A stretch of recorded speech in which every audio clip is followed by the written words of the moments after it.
हा सिनेमा पाहायला येत असतील तर माझ्या खर्चाने मी पूर्ण थिएटर बुक करेन आणि त्यांना एकट्याला पाहण्याकरता थिएटरमध्ये पूर्ण व्यवस्था करून देईन. सर्व आपले स्वागत आहे. तर आपण आता 20 सावर चित्रपट पाहिला आणि 20 सावर उपमुख्यमंत्री देवेंद्र फडणवीस सुद्धा हा चित्रपट पाहायला आलेली आहे. नटले होते कारण देश धर्मापेक्षा श्रेष्ठ असतो. अखंड भारत बनवतो. मनात उपेक्षा आणि अवहेलना भोगावी लागली. जन्मतात जिवंत असताना तर भोगावी लागलीच, पण गेल्यानंतर इतक्या वर्षांनी त्यांना भोगावी लागते. हे खरं तर भारतात राहणाऱ्या आपल्या सर्व नागरिकांचं दुर्दैव आहे की इतक्या मोठ्या भारताच्या सुपुत्राला आपण समजून घेऊ शकलो नाही. आणि त्याच्यासाठी हरियाणातला एक वेडा माणूस येतो आणि तो पुन्हा एकदा स्वातंत्र्यवीर सावरकरांना आजच्या पिढीपर्यंत पोहोचवण्याचा प्रयत्न करतो. मला असं वाटतं की माझ्या आणि माझ्या नंतरच्या सगळ्या जनरेशनचं भाग्य आहे. रणदीप, पुन्हा एकदा इतका सुंदर चित्रपट बनवलास त्याबद्दल आमच्या सर्व महाराष्ट्रीयन मराठी माणसांकडनं तुझं मनापासून आभार. शिक्षा व्हायच्या आधी तर हजारो क्रांतिकारी तयार केलेच, पण त्यानंतरही त्यांनी समाजामध्ये जी प्रेरणा तयार केली ती मला असं वाटतं महत्वाची आहे. आणि आजच्या परिभाषेत जर आपण बोलायचं झालं तर त्यांचं व्यक्तिमत्व हे 360 डिग्री आहे.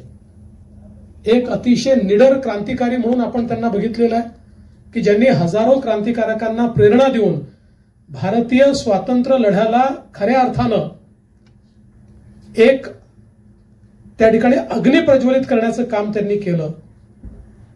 खोटं होतंय म्हणण्याची हिंमत आमच्या समाजात आली आहे आणि खरं काय आहे ते बोलण्याची हिंमत देखील आमच्या समाजात आली आहे. आणि मला असं वाटतं की त्याच पर्वामध्ये हा सिनेमा या ठिकाणी रणदीपजी तुम्ही आणला की तुमचं जेवढं अभिनंदन केलं पाहिजे तेवढं कमी आहे. दी ओड इज टू. हे एक प्रकारे आमच्या सगळ्यांवर तुमचं कर्ज आहे असं मी म्हणेन. आणि मी तुमचं खूप अभिनंदन करतो आणि सगळ्यांना आज मी या ठिकाणी या कार्यक्रमाच्या माध्यमातून अपील करतो की सर्वांनी हा सिनेमा बघितला पाहिजे नाही. आणि त्यामुळे ही प्रेरणा आपल्या समाजाला मिळालीच पाहिजे. हा प्रयत्न आम्ही करू. पुन्हा एकदा आपलं खूप खूप अभिनंदन आणि मला निमंत्रित केल्याबद्दल तुमचे खूप खूप आभार. थँक्यू. जो प्रेरणा थे, जो मेरे लिए थे, पूरे देश के लिए थे, कैसे उनकी वो प्रेरणा हमसे छुपाई गई, वो मैं आप सबके सामने लेके आना चाहता हूं. और मैं बहुत शुक्रगुजार हूं फडणवीस साहब का कि उन्होंने आके हमारी हौसला अफजाई की. Thank you very much. और आज मराठी प्रेमी में पहुंचे. Thank you very much. 57चं हे बंधन होतं तर 1857चं स्वातंत्र्य समर होतं, स्वातंत्र्य युद्ध होतं. हे स्वातंत्र्यवीर सावरकरांनी पुस्तक मराठीमध्ये लिहिलं होतं. या मराठी पुस्तकाचा इंग्रजीमधील अनुवाद हुतात्मा भगतसिंग यांनी केला होता. ख्रिश्चन, बौद्ध, जैन अथवा मुस्लिम, जो या पुण्यभूमीला मानतो तो हिंदू, अशी हिंदुत्वाची व्याख्या स्वातंत्र्यवीर सावरकरांनी मांडली.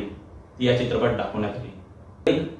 स्वातंत्र्यवीर सावरकरांना अंदमानमधील सेल्युलर जेलमध्ये नेण्यात आलं. तेथील जो अत्याचार दाखवलाय हा अत्याचार इतका भयानक होता. खरंच हा चित्रपट पहा तुम्ही.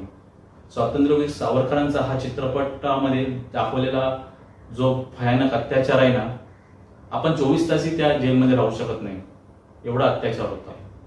उत्तम संगीत. आणि तर मंडळी, या चित्रपटात स्वातंत्र्यवीर सावरकरांचा आवाज सुबोध भावेंचा आहे. पुढाकार घ्यावा हा देखील मला असं वाटतं एक विलक्षण अशा प्रकारचं जी घटना आहे. आणि या दोघांनी त्या सगळ्या भूमिकांना इतका सुंदर न्याय दिला आहे की प्रत्यक्ष असं वाटतं की आपण त्या कालखंडात पोहोचलो. अतिशय इम्पॅक्टफुल ज्याला आपण होऊ शकतो तशा प्रकारचं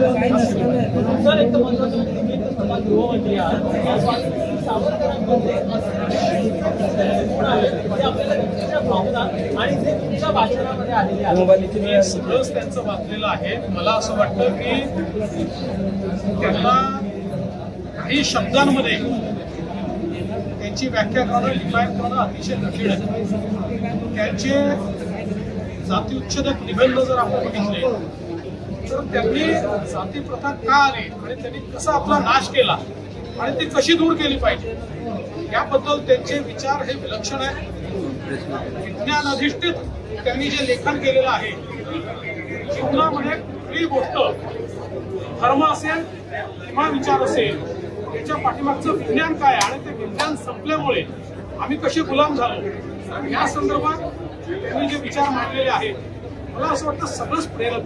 आणि आपल्याला याची कल्पना देखील आहे की क्रांतिकारकांची एक फळी त्यांनी तयार केली. जोसेफ ब्राझिलीचं चरित्र लिहिल्यानंतर त्यांनी जी प्रेरणा त्यांनी उभी केली आणि त्यानंतर ते पहिले व्यक्ती होते की ज्यांनी इंग्रजांचा नरेटिव्ह संपवला की 1857चं युद्ध हे शिपायांचं बंड नव्हतं तर भारतीय स्वातंत्र्याचं पहिलं समर ते होतं. त्यामुळे काउंटर नरेटिव्ह हा कसा उभा करता येतो हे देखील त्यांनी आपल्याला शिकवलं.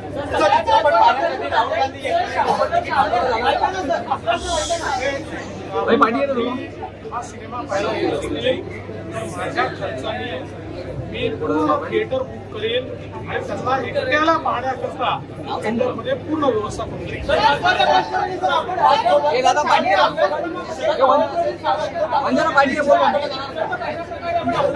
आहेच. आणि संकेत कसा वाटला पिक्चर? पहिलं तर आपल्या सर्वांना नमस्कार मित्रांनो. मूवी म्हणजे ओव्हरऑल एक एक्सपिरियन्स आहे आणि असा एवढा खतरनाक एक्सपिरियन्स आहे म्हणजे ऍक्च्युली मूवी म्हणून मूवी बोलूच नाही शकत. जो आपला इतिहास आहे, आपला भारताचा इतिहास आहे आणि ज्याच्यावर आतापर्यंत पडदा टाकण्यामध्ये आला होता तर फक्त हा मूवी म्हणजे फक्त एक पडदा हटवण्याचा एक प्रयत्न आहे. आणि आपले जे रणदीप हुडा सर आहेत आणि अंकिता लोखंडे मॅम तर ऍक्टिंग म्हणजे ऍक्टिंग म्हणतात नाही ना, पूर्ण जे नॅचरल जे पूर्ण जे आपलं आतून जे बिहेवियर बाहेर येतं आणि जो ॲग्रेशन बाहेर येतो तर तोच बाहेर आला ओव्हरऑल बघायला म्हणजे म्हणता येईल. आणि मी तर आपल्या सर्वांना ही फक्त एक विनंती करेन आहे की म्हणजे तुम्ही एंटरटेनमेंटसाठी तर तुम्ही लाख मूवी बघत असाल पण जर तुम्हाला आपला देश आपल्या देशातील माहिती जाणून घ्यायची असेल आणि आपल्या जे पुढच्या पिढीचा पण जर तुम्हाला वाटतं की त्यांना काहीतरी योग्य मार्गदर्शन मिळावं तर त्यासाठी हा नक्की मूवी तुम्ही बघा. धन्यवाद. कसा वाटला पिक्चर तुम्हाला? हा काय तुम्हाला खूपच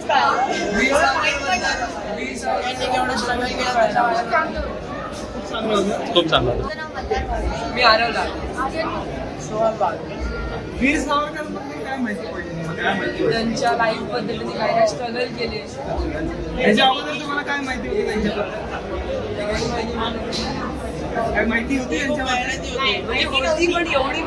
या पिक्चर मूवीच्या माध्यमातून या चित्रपटामधून तुम्हाला अजून माहिती मिळाली वीर सावरकर?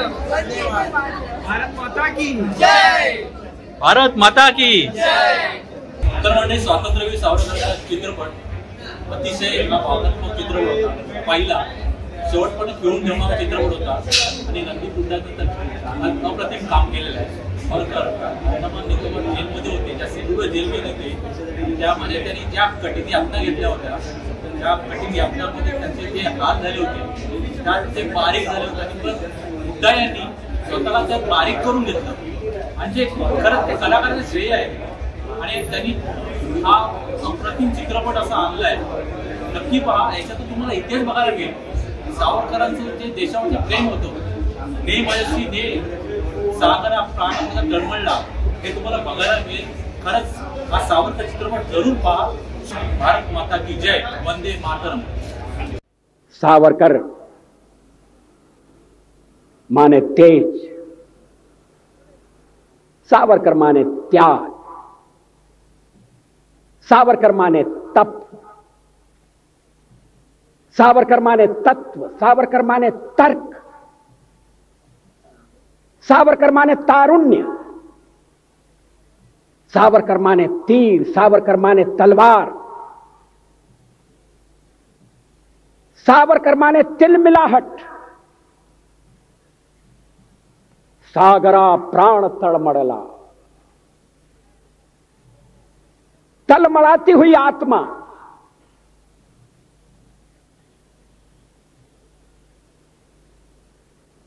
सावरकर माने तितीक्षा, सावरकर माने तीखापन, सावरकर म्हणजे तिखट,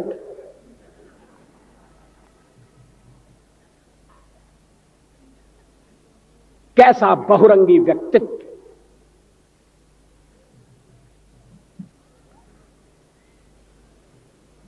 कविता और क्रांति।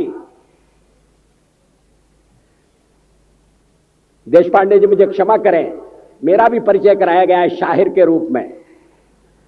कविता और भ्रांति तो साथ साथ चल सकती है, मगर कविता और क्रांति का साथ चलना बहुत मुश्किल है। कविता माने कल्पना, शब्दों के संसार का सृजन, ऊंची उड़ान।